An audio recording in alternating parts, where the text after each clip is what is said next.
নমস্কাৰ।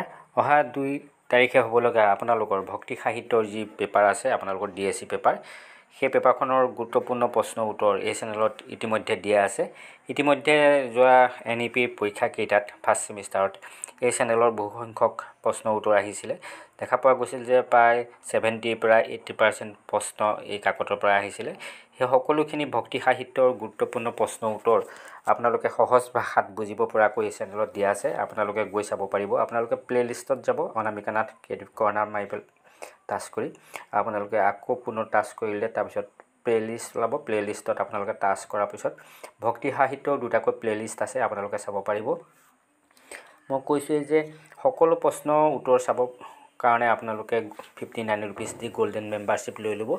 আপোনালোকে জইন অপশ্যনত গৈ পেলাই মেম্বাৰশ্বিপ ল'ব পাৰে। জইন অপশ্যনত টাচ কৰিলে আপোনালোকে মেম্বাৰশ্বিপ ল'ব পাৰিব। দেখিবই আপোনালোকে ছাবস্ক্ৰাইব বটন আছে, জইন বটন আছে, তেনেকৈ আছে। জইন বটনত গৈ ল'ব পাৰিব।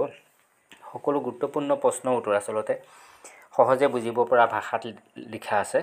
সেইকাৰণে আপোনালোকে যদি 2বাৰ 3বাৰ চায় বা এবাৰ 2বাৰ চায়, তেনেহ'লে আপোনালোকে প্ৰাথমিক ধাৰণাখিনি ল'ব পাৰিব আৰু কেনেকৈনো লিখিব লাগে তাৰ আইডিয়াটো লাভ কৰিব।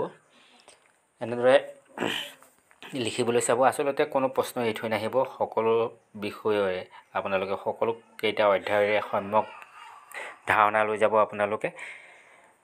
মই সহজ ভাষাত লিখি দিছোঁ। এইখিনিৰ পৰাও যথেষ্ট সংখ্যক প্ৰশ্ন অহাৰ সম্ভাৱনা থাকে। আপোনালোকে এই প্ৰশ্নসমূহো চাই যাব আৰু কিতাপৰ যিবিলাক অধ্যায় আছে তাৰ সকলোখিনিৰে আপোনালোকে ধাৰণা লৈ যাব।